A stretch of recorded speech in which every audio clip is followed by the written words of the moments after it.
الله الحمد لله وكفى وسلام على عباده الذين اصطفى أما بعد فأعوذ بالله من الشيطان الرجيم بسم الله الرحمن الرحيم من عمل صالحا من ذكر أو أنثى وهو مؤمن فلنحيينه حياة طيبة وقد قال الله تبارك وتعالى في مقام آخر وجعلنا من الماء كل شيء حي أفلا يؤمنون صدق الله مولانا العظيم قال الله تبارك وتعالى في شان حبيبه الكريم إن الله وملائكته يصلون على النبي يا أيها الذين آمنوا صلوا عليه وسلموا تسليما اللهم صل على سيدنا ومولانا محمد وعلى آله وأصحابه أجمعين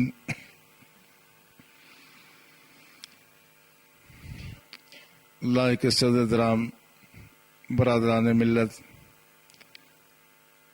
اللہ جل شانہ کے فضل و احسان سے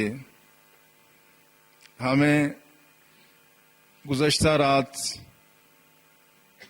لیلۃ البرات یا شب برات کی برکتیں سمیٹنے کا موقع ملا۔ آج بہت سارے حضرات شاید روزے سے بھی ہوں گے، اور حسن اتفاق یہ ہے کہ شب برات کے آنے سے پہلے اگلی رات کو اللہ جل شانہ نے بڑی کھلی بارش ہمیں عطا فرما لی، جس سے ہر طرف آپ کو تازگی، ٹھنڈک اور اب انشاءاللہ آگے ہریالی بھی محسوس ہوگی۔ یہ دو چیزیں بالکل الگ الگ ہیں، لیکن اگر دیکھا جائے تو ان میں بہت ساری مشترک قدریں بھی موجود ہیں۔ جس طرح پرسوں رات کی بارش سے زمین کی وہ خشکی اللہ نے دور فرمائی، موسم کی وہ تمازر حرارت جس سے انسان بے چین اور بے قرار ہو رہے تھے وہ کم ہوئی، لوگوں کو راحت اور سکون کا سانس ملا۔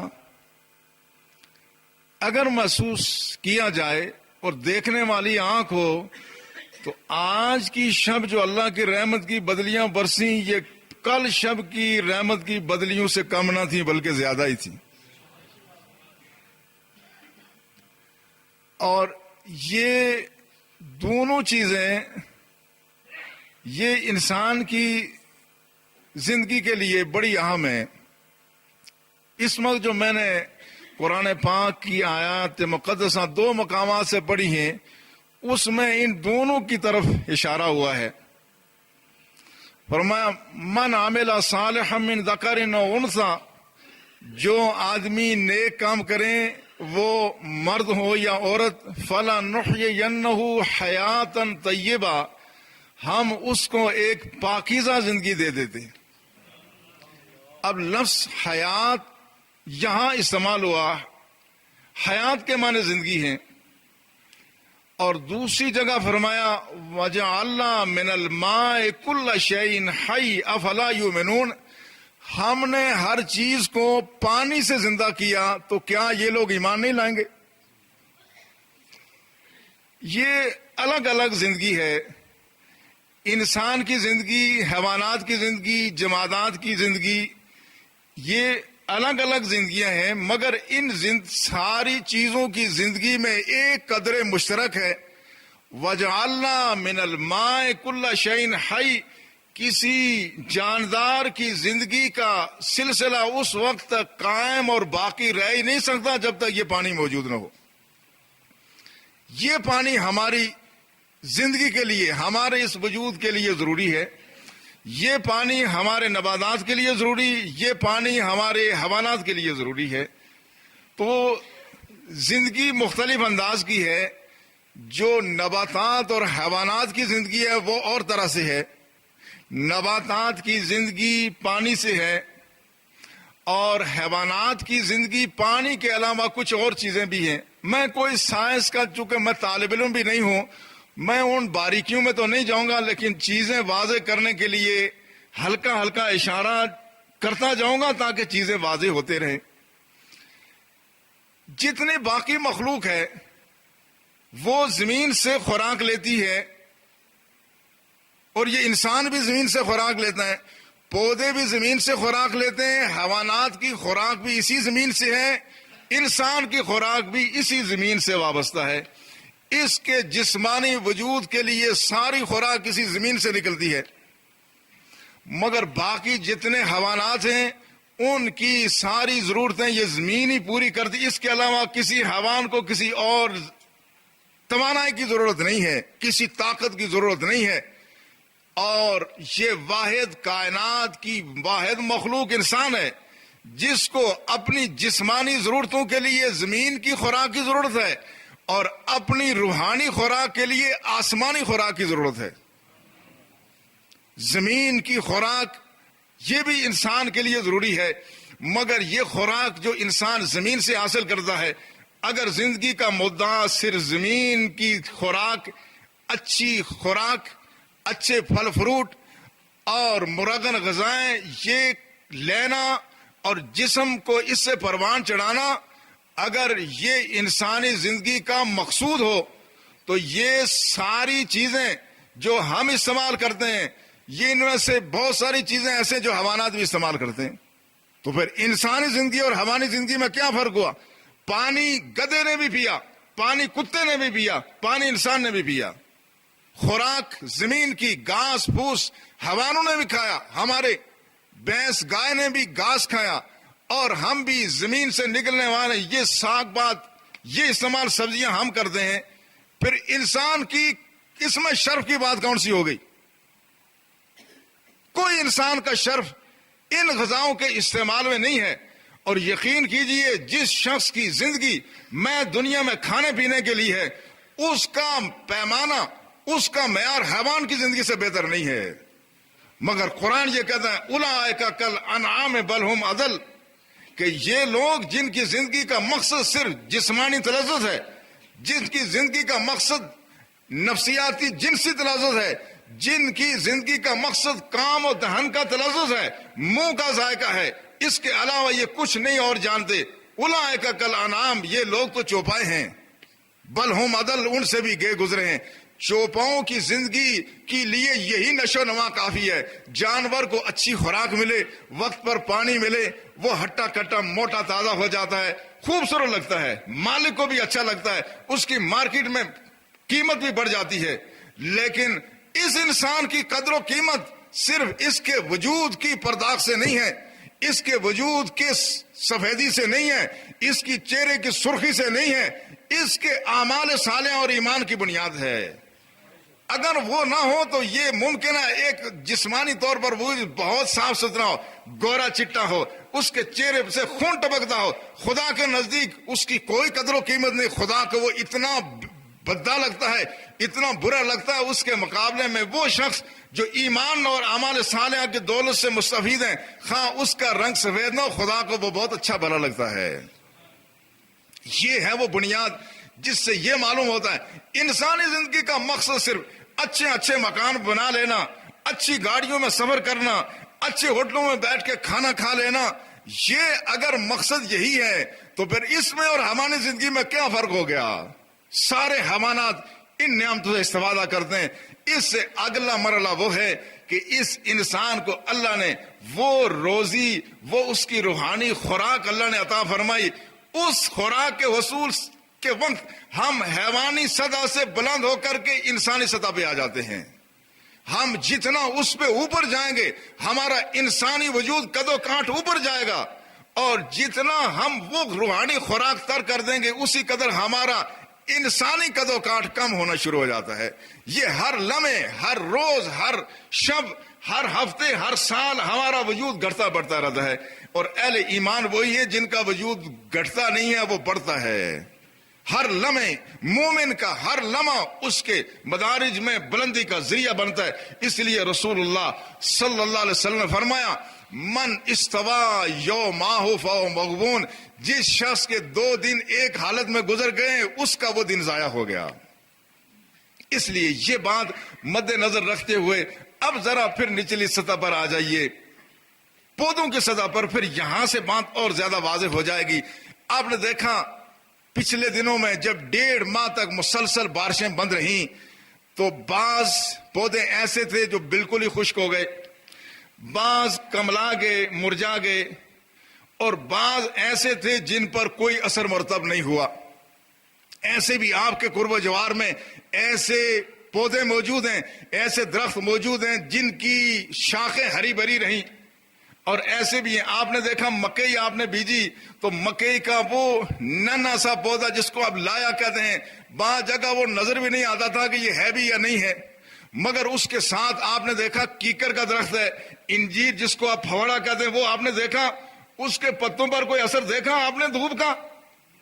1.5 ماہ کی مسلسل بارشوں کی بندش کے باوجود، اس چلچلاتی دھوپ کے باوجود اس نے اپنی اس تری کو برقرار رکھا۔ اس کا وہ گرین مادہ جو تھا جس کے ذریعے سے سورج سے اپنی خوراک لے رہا ہے وہ برقرار رہا۔ آخر کیا وجہ ہے؟ یہ بات سمجھنے کی ہے۔ بات دراصل یہ ہے کہ جس پودے کی جڑیں جتنی سپرفیشل ہوں، جتنی سطح پر اوپر ہوں، جتنے سطحی جڑیں ہوں، اسی قدر وہ جلدی اس تمازت سے ماحول سے متاثر ہو جاتا ہے، اور جس پودے کی جڑیں جتنے گہری ہوں زمین کی گہرائیوں میں وہ نیچے سے اپنی خوراک اور پانی جذب کر کے اوپر لے آتا ہے۔ یہی مثال ہے ایمانداروں کی۔ جس شخص کا ایمان جس درجے کا ہوگا، جس کا ایمان کمزور ہے، اس کو چاہیے کہ وہ فسق و فجور کی تمازت حرارت سے اپنے آپ کو بچائے۔ جس کا ایمان کمزور ہے اس کے لیے لازم ہے کہ وہ اپنی نظروں کی بھی مکمل حفاظت کرے۔ یہ نہیں کہ جس کا ایمان مضبوط ہے وہ نظروں کی حفاظت نہ کرے، نہیں۔ عرض کرنے کا مدعا یہ ہے کہ جس شخص کا ایمان جتنا سطحی ہوگا اسی قدر وہ متاثر ہو جائے گا۔ جہاں حالات بدلے، فسق و فجور کا ماحول آیا اور سوسائٹی بری ملی، آپ آدمی میں وہ برائی کے جراثیم پنپنے شروع ہو جاتے ہیں۔ مگر اللہ کا کوئی فرد کامل ہو، ولی کامل ہو، اور اپنے زمانے کا نبی ہو، آپ نے دیکھا 900 سال ابراہیم حضرت نوح علیہ السلام نے تبلیغ کی، مگر اتنی تبلیغ کرنے کے باوجود اس سارے ماحول میں کوئی ایک بھی مسلمان نہیں ہو سکا، اور اس تبلیغ کے باوجود کہ سارے کفر کی اس بیماری کا شکار ہیں، مگر نبی کے ایمان کی جڑیں اتنی گہری ہیں کہ اس کے ایمان کی جڑیں تحت سرا تک اور فوق سما تک ہے۔ اس کو کوئی کائنات کا فرد کبھی اپنی اس مشن سے باز نہیں رکھ سکتا۔ وہ جتنے بھی حالات ناساز ہوں، خواہ اہل زمانہ ان کے ساتھ چلیں یا نہ چلیں، وسائل ہوں یا نہ ہوں، مشکلات ہوں یا سہولتیں ہوں، لیکن جس کا ایمان جتنا گہرا ہوگا وہ حالات سے متاثر نہیں ہوتا۔ اس لیے دنیا میں جو تبدیلی آئی وہ ان لوگوں سے آئی جن کے ایمان کی جڑیں بہت مضبوط تھی۔ آپ سنتے ہیں پورے بر صغیر میں اور یہ ملائیشیا، انڈونیشیا سے لے کے جتنا بھی علاقہ ہے، یہاں پر فاتحین سے اسلام نہیں پھیلا، یہ اولیاء اللہ سے پھیلا ہے۔ ایک فرد آیا، چاروں طرف کفر تھا، چاروں طرف شرک تھا، چاروں طرف بت پرستی تھی، چاروں طرف لوگ غیر اللہ کو سجدہ کرتے تھے، مگر ایک شخص آیا، اس نے کبھی غیر اللہ کو سجدہ نہیں کیا۔ وہ لاکھوں سے ایک فرد متاثر نہیں ہوا، کروڑوں سے متاثر نہیں ہوا، ایک آیا اس نے کروڑوں کو متاثر کر دیا، ہلکا بگوش اسلام کر دیا۔ مگر جس کا ایمان کمزور ہو، وہ جب اس فضا میں ماحول میں جاتا ہے، اس کے ایمان کی چونکہ جڑیں کمزور ہیں، وہ فوراً متاثر ہو جاتا ہے۔ اس لیے میں دیکھتا تھا میرے بزرگوں کے پاس ان کے شاگرد آتے تھے کہ حضرت ہمارا ویزا لگ گیا انگلینڈ کا، کوئی کہتا تھا یورپ کے فلاں ملک کا لگ گیا، تو آپ نصیحت فرماتے تھے اس ملک میں اپنے دین کو بچانا، اس ملک میں اپنے دین کو بچانا۔ اور کئی لوگوں نے بعد میں مجھے کہا کہ ہمیں آ کے مغرب کی فضا میں پتا چلا کہ دین کو بچانا کتنا مشکل ہے۔ یہ جڑیں جتنی مضبوط ہوں گی، گہری ہوں گی، اسی قدر اپنے دین کو آدمی بچا لے گا، اور جس قدر جڑیں سطحی ہوں گی اسی قدر آدمی کا ایمان خطرے میں ہو جائے گا۔ لہذا یہ پودوں کی اپنی زندگی ہے، اور ان پودوں کی جو زندگی اللہ نے ان کو عطا فرمائی، ان کو بھی پانی سے زندہ کیا۔ وَجَعَلْنَا مِنَ الْمَاءِ كُلَّ شَيْءٍ حَيٍّ أَفَلَا يُؤْمِنُونَ، اور ہم نے ہر چیز کو پانی سے زندہ کیا، کیا یہ لوگ ایمان نہیں لائیں گے؟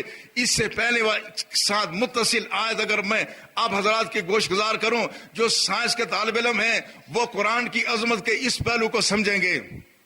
قرآن پاک کی بہت ساری آیات ایسی ہیں جو نزول قرآن کے وقت جو مخاطبین تھے وہ ان کے لیے نازل ہی نہیں ہوئی تھی، وہ آج کے دور کے لیے ہیں، اور اس کے بعد میں آنے والے سائنس کے دور کے لیے آیتیں نازل ہوئی ہیں۔ اس زمانے کے لوگوں کو وہ بات سمجھ میں نہیں آتی تھی۔ آپ ذرا قرآن کا اسلوب دیکھیں، وَجَعَلْنَا مِنَ الْمَاءِ كُلَّ شَيْءٍ حَيٍّ سے پہلے کیا ذکر کیا؟ أَوَلَمْ يَرَ الَّذِينَ كَفَرُوا أَنَّ السَّمَاوَاتِ وَالْأَرْضَ كَانَتَا رَتْقًا فَفَتَقْنَاهُمَا وَجَعَلْنَا مِنَ الْمَاءِ كُلَّ شَيْءٍ حَيٍّ أَفَلَا يُؤْمِنُونَ۔ اللہ ارشاد فرماتا ہے، اولم یر الذین کفروا، کیا کافروں نے یہ بات نہیں دیکھی؟ ان السماوات والارض کانتا رتقا، کہ آسمان اور زمین آپس میں ملے ہوئے تھے۔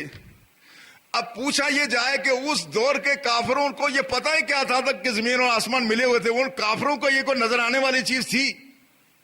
اس زمانے کے کافروں، یہ آیت اس زمانے کے کافروں کے لیے نہیں ہے، یہ آج کے دور کے کافروں کے لیے ہے، یہ مغرب کے کافروں کے لیے ہے۔ یہ بے ایمان امریکیوں، برطانیوں اور جتنے مغرب کے بے ایمان لوگ ہیں، یہ آج آیت ان کے لیے ہے۔ اولم یر الذین کفروا ان السماوات والارض کانتا رتقا، کیا کافروں نے یہ منظر نہیں دیکھا؟ وہ یہ اس بات کو نہیں جانتے کہ زمین اور آسمان آپس میں ملے ہوئے تھے۔ وَفَتَقْنَاهُمَا، ہم نے ان کو الگ کر دیا۔ آج سائنس میں ایک بڑی مشہور تھیوری ہے، بڑے دھماکے کی تھیوری، جس کو کہتے ہیں بگ بینگ تھیوری، کہ کہتے ہیں کائنات میں دھماکہ ہوا اور زمین اور آسمان آپس میں الگ ہو گئے۔ یہ بات اس دور کے کافر کو معلوم ہو گئی، رسول اللہ کے دور کے کافر کو یہ بات معلوم نہیں تھی۔ مگر اللہ فرماتا آج کے دور کے کافر کی اس بصیرت کو جھنجھوڑ کر للکار کر اللہ کی ذات کہتی ہے، کافرو تم دیکھتے نہیں، تم کہتے ہو یہ زمین اور آسمان ملے ہوئے تھے، یہ بگ بینگ کے ذریعے سے زمین آسمان الگ ہوئے۔ تو اگر تم یہ بات مانتے ہو، تو اگر قرآن نے یہ بات 1400 سال پہلے بتا دی تو تم مان لو کہ یہ اللہ کا کلام ہے۔ تمہیں نہیں پتا تھا کہ ہر چیز کی زندگی کا انحصار پانی پر ہے۔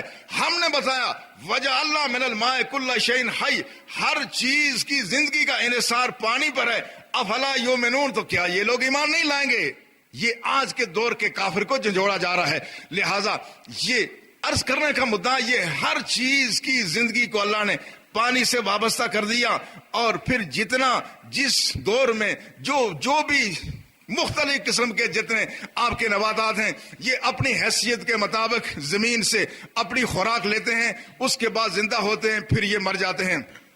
اور یہ جتنا بھی نباتات کا نظام ہے، یہ سارے نباتات، یہ کچھ براہ راست یہ سورج سے بھی اپنی خوراک لیتے ہیں، زمین سے بھی لیتے ہیں، جن کی جڑیں اوپر ہیں، اللہ نے ان کی جڑوں کے غبار کے اندر ایک ایسا عمل پیدا کیا جس سے وہ زمین سے اپنی خوراک لے لیتے ہیں۔ لیکن جس طرح یہ پودے زمین سے خوراک لیتے ہیں، آدمی کی بھی ایک خوراک ہے، آدمی کی بھی ایک روحانی خوراک ہے، اور وہ آدمی کی روحانی خوراک کیا ہے؟ من عمل صالحا من ذکر او انثی، جس شخص نے نیک عمل کیا۔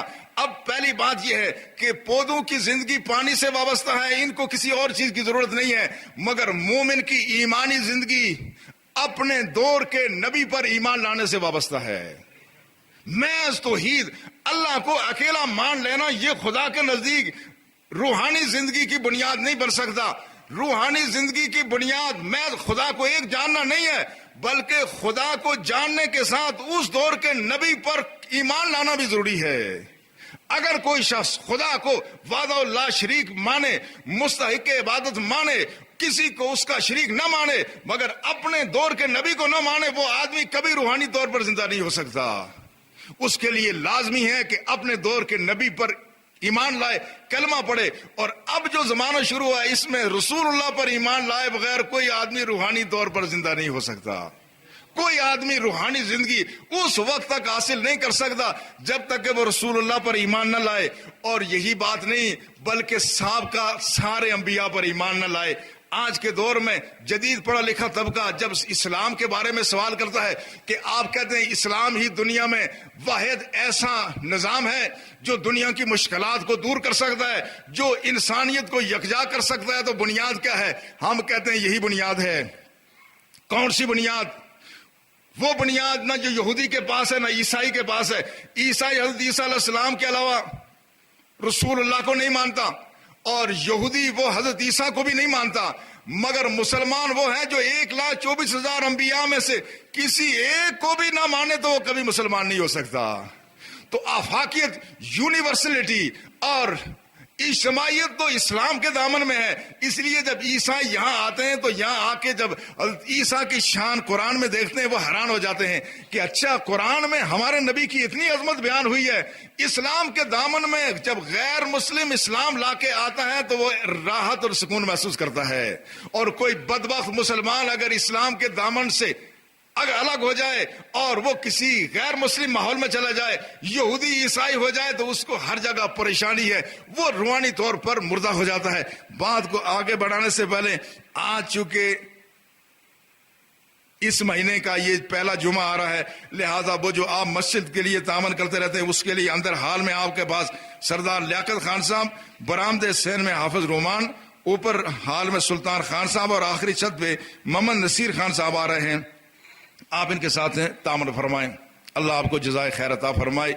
چونکہ کام جتنا بھی کچھ ہوتا ہے آپ کو پتہ ہی ہے، میں پر ہر جمعے کو میں کیا کروں کہ ہم فلاں بنا رہے ہیں نہیں بنا رہے ہیں، وہ جو کچھ آپ دیتے ہیں یہ اسی کے تحت ہی سارا کچھ چلتا ہے۔ ہم کوشش کرتے ہیں کوئی اضافی، کوئی ایسی ہمیں کوئی مدد ملے جس کے ذریعے سے ہم مسجد کو نئے سرے سے، آپ دیکھتے ہیں قرب و جوار میں بڑی خوبصورت عمارتیں بن گئی ہیں۔ ایک زمانہ وہ تھا یہ ہماری مسجد کی بلڈنگ بہت نمایاں تھی، اب یہ دبتی چلی جا رہی ہے۔ بظاہر ان بلڈنگوں میں اپنی ساخت کے اعتبار سے، کنسٹرکشن کے اعتبار سے اب خوبصورت تعمیر قرب و جوار میں ہو رہی ہے، اگرچہ روحانی طور پر جتنی رحمتیں اس میں ہیں یہ ساری بلڈنگوں میں یہ اتنی رحمتیں نہیں ہو سکتی۔ ان بلڈنگوں میں نہ جانے کتنے ظلم ہوں گے، کتنی زیادتی ہوں گی، انسانی حقوق کا کتنا قتل عام ہوگا، یہاں کتنی رشوت چلے گی اور کتنی زیادتی ہوں گی، اس کا ابھی تصور کرنا مشکل ہے، مگر یہ خطہ زمین پھر بھی پاکیزہ ہی رہے گا۔ یہ ساری عمارتیں مل کر کے روحانی طور پر اس کا مقابلہ پھر بھی نہیں کر سکتی، لیکن اس عمارت کو ان عمارتوں سے بہتر بنانا یہ اہل ایمان کے ایمان کا تقاضا ہے۔ انشاءاللہ یہ بھی بنے گی، اس کے لیے ہم اپنے طور پہ کوشش کر رہے ہیں، اللہ توفیق عطا فرمائے۔ میں عرض یہ کر رہا تھا، اپنے دور کے نبی پر ایمان لائے بغیر روحانی زندگی کا آغاز ہی نہیں ہو سکتا، اور روحانی زندگی کا آغاز ایمان سے ہے، اس کے بعد اعمال صالحہ ہے۔ جس طرح پانی درختوں کو مل گیا، ہرے بھرے ہو گئے، جب مومن کو اعمال صالحہ کی وہ خوراک ملتی ہے، فرمایا من عمل صالح من ذکر او انثی، مرد ہو یا عورت ہو، فلنحیینہ حیاتا طیبہ، ہم نے زندگی تو پھلوں کو بھی دی، ہم نے زندگی پیڑوں کو بھی دی، مگر جتنی عمدہ زندگی ہم مومن کو دیتے ہیں باقی مخلوق کوئی ایسی زندگی سے آشنا نہیں ہے۔ اس لیے اللہ جل شانہ نے ایک دوسری آیت میں ایک مثال بیان فرمائی، فرمایا الم تری کیف ضرب اللہ مثلا کلمۃ طیبۃ کشجرۃ طیبۃ اصلها ثابت وفرعها فی السماء تؤتی اکلها کل حین باذن ربها ویضرب اللہ الامثال للناس لعلهم یتذکرون۔ اللہ ایک مثال بیان فرماتا ہے، کیا تم نے نہیں دیکھا؟ اللہ ایک مثال بیان فرماتا ہے، کیسے؟ کلمۃ طیبہ، پاک کلمے کی، اب یہ کلمہ طیبہ سے مراد وہ صرف کلمہ طیبہ لا الہ الا اللہ محمد رسول اللہ نہیں ہے، بلکہ وہ کلمہ بھی ہے اور صاحب کلمہ بھی ہے جس کی زبان سے یہ کلمہ ادا ہو گیا۔ فرمایا اس کی مثال کیسی ہے؟ کشجرۃ طیبۃ، جس طرح بہت ایک پاکیزہ درخت ہے، اصلها ثابت، اس کی جڑیں بہت گہری ہیں، اصلها ثابت وفرعها فی السماء، اس کی جڑیں تو ہیں زمین میں مگر اس کی شاخیں آسمان تک جا رہی ہیں۔ یہ کیا مطلب ہوا؟ مطلب یہ ہے کہ یہ مومن جو اللہ پر ایمان لاتا ہے، اس کا ایمان اتنا مضبوط ہے، آپ نے دیکھا بہت زور کا جکڑ بھی چلے، آندھی چلے، مگر یہ جو مضبوط درخت ہیں، آپ کے جو چیڑ کے درخت ہیں، ریڑ کا درخت ہے، آپ نے کم و بیشی کوئی درخت اپنی جڑوں سے اکھڑتا ہوا دیکھا ہے؟ جتنا بھی اس میں آندھی چلے، جتنا طوفان آئے، وہ درخت ٹوٹ تو سکتا مگر جڑوں سے نکل نہیں سکتا، اس کی جڑیں بہت گہری ہیں۔ مسلمان کے ایمان کی جڑیں بھی بہت گہری ہیں اور اس کی شاخیں آسمانوں تک پھیلی ہوئی ہیں۔ اب بظاہر اس کے سر سے کوئی شاخ تو نہیں نکل رہی ہے، یہ شاخ نظر نہیں آ رہی ہے، مگر اس شاخ سے کیا مراد ہے؟ اس شاخ سے مراد اس کا ذکر ہے۔ یہ بندہ خدا اس پورے جہان میں انسان کے، آپ اگر جسمانی وجود کے لحاظ سے اس کی کوئی قدر و قیمت لگائیں تو بہت سارے حیوانات اس انسانی وجود سے کہیں زیادہ مضبوط جسم رکھتے ہیں، مگر اس کا کمال یہ ہے کہ یہ چلتا زمین پر ہے مگر اس کا ذکر آسمانوں میں ہوتا ہے۔ میں نے پچھلے ایک موقع پر آپ کو وہ حدیث سنائی تھی کہ رسول اللہ نے بلال سے کہا، بلال کیا بات ہے کہ میں جنت میں گیا، میں نے تمہارے پاؤں کی آہٹ جنت میں محسوس کی۔ یہ ہے مومن کی شان کہ مومن چلتا زمین پر ہے مگر آہٹ اس کی جنت میں سنی جاتی ہے۔ تو جب رسول اللہ نے فرمایا کیا کام کیا، کہا یا رسول اللہ اور تو کوئی کام نہیں ہے، ان کو کوئی کام یاد نہیں آیا، ورنہ کیا کام، کون سا کام تھا؟ وہ بلال جو تپتی ریت پہ لٹایا جائے اور جس کے نیچے انگارے ڈال کر کے اس کو لٹایا جائے تو انگارے اس کے وجود کے نیچے ٹھنڈے ہو جائیں، اس بلال نے کیا کچھ نہیں کیا، لیکن کہا یا رسول اللہ ایک بات جو یاد آتی ہے وہ یہ ہے کہ جب بھی میں وضو کرتا ہوں میں تحیت الوضو پڑھ لیتا ہوں، یہ میرا عمل ہے جو کبھی نہیں چھوڑتا۔ اس بلال پہ اصلها ثابت وفرعها فی السماء، ہے وہ بلال زمین پر مگر اس کا چرچا آسمانوں پر ہے۔ یہ ہے مومن کی شان کہ مومن چلتا یہاں ہے مگر حدیث میں آتا ہے اذا حب اللہ عبدا، کہ جب بندہ زمین پر اللہ سے محبت کی ادائیں اختیار کرے، اللہ سے پیار کرنا شروع کر دے، کہاں؟ زمین میں۔ اللہ آسمانوں میں جبریل کو بلاتا ہے، ان عبدی فلانا، کہ فلاں بندہ زمین پر مجھ سے محبت کرتا ہے، تو بھی اس سے محبت کر۔ تو فرعها فی السماء کا مفہوم معلوم ہوا کہ مومن کی شاخیں آسمان تک کیسے ہیں، کہ مومن کا تذکرہ آسمانوں پہ ہو رہا ہے۔ کون کر رہا ہے؟ فرشتے یہ نہیں کر رہے ہیں، اللہ خود کہتا ہے جبریل زمین پر فلاں شخص مجھ سے محبت کرتا ہے، میں اس سے محبت کرتا ہوں، تو بھی اس سے محبت کر، اور آسمان کے سارے فرشتوں کو یہ حکم دے دیں کہ سارے فرشتے اس سے محبت کریں۔ ثم یودع له بالقبول، تو جب زمین پر ہم کسی آدمی کو اچھا سمجھتے ہیں، کسی سے لوگ خونی رشتوں کی وجہ سے نہیں، ایمانی رشتوں کی وجہ سے پیار کرنے لگتے ہیں، اس کا یہ پیار زمین پر بعد میں آتا ہے، آسمانوں پر پہلے پھیلتا ہے۔ یہ ہے مومن کی شان۔ اور پھر کہا توتی اکلھا کل حین باذن ربھا، ہم نے پیڑ تو بہت سارے دیکھے، سدا بہار درخت بھی ہم نے دیکھے، بہت سارے ہمارے فضا میں سدا بہار درخت ہیں جن کے پتے ہمیشہ ہرے ہوتے ہیں۔ یہ بھی ایک خاص وجہ ہے کہ کیوں ہرے ہوتے ہیں، ہم اس کی طرف نہیں جاتے، لیکن آج تک روئے زمین پر میں نے نباتات کے ماہرین سے پوچھا کہ کوئی ایسا ایسا کوئی درخت بتاؤ جو ہمیشہ بہار آور ہوتا ہو، ایسا کوئی درخت بتاؤ کہ جس میں ہمیشہ پھل لگتے ہوں۔ کہتے ہیں کھجور کا درخت ہے مگر اس میں بھی سیزن میں وقوع سے پھل لگتا ہے۔ ایسا کوئی درخت خدا نے پیدا نہیں کیا جو ہمیشہ پھل دے، جو صبح بھی پھل دے اور شام کو بھی پھل دے، بہار میں بھی پھل دے اور خزاں میں بھی پھل دے۔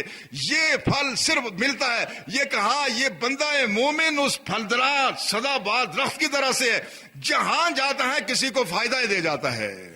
توتی اکلھا کل حین باذن ربھا، ہر لمحے یہ فائدہ دیتا ہے۔ وہ فائدہ مال کا ہی نہیں ہے، وہ فائدہ کلمہ طیبہ کا بھی ہے، وہ نیک نصیحت کا بھی ہے، اچھی بات کا ہے، بندے کو بندے سے ملا دیا، بندے کو خدا سے ملنے کا راستہ بتا دیا۔ مومن کی کیفیت اس طرح سے ہے. اگر ایسی کیفیت نہ ہو تو پھر وہ شخص جو اپنے لیے جیتا ہے وہ اس درخت کی طرح سے ہے جو سدا بہار ہے, جس کے پتے دور سے ہو کے ہرے معلوم ہوتے ہیں مگر پتے ہی ہرے ہیں, اس کا پھل نہیں ہے. پھل والا مومن کی مثال پھل والے درخت کی طرح سے ہے کہ وہ ہمیشہ اپنا پھل دیتا ہے. مومن جس ماحول میں ہوتا ہے وہ پھلدار ہی ہوتا ہے.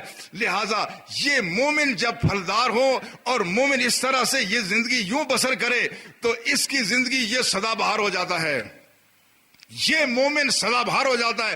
یہ ایسا سدا بہار ہوتا ہے کہ کائنات کی باقی چیزوں کی عمر اس سے بہت کم ہو جاتی ہے. میں نے جو آپ کو پیچھے واقعات بتائے, آئندہ اس کا ذکر ہوگا کہ اس پتھر کی اپنی عمر ہے, اینٹ کی اپنی عمر ہے, سریے لوہے کی اپنی عمر ہے, لیکن بندہ مومن جب وہ حیات طیبہ حاصل کر لے کہ جس کی جڑیں زمین کی گہرائی میں, اس کا چرچا آسمان کی بلندیوں پہ ہوں, تو اس کی تربت کا پتھر اور اینٹ بوسیدہ ہو سکتا ہے, اس کا گوشت پوش بوسیدہ نہیں ہو سکتا.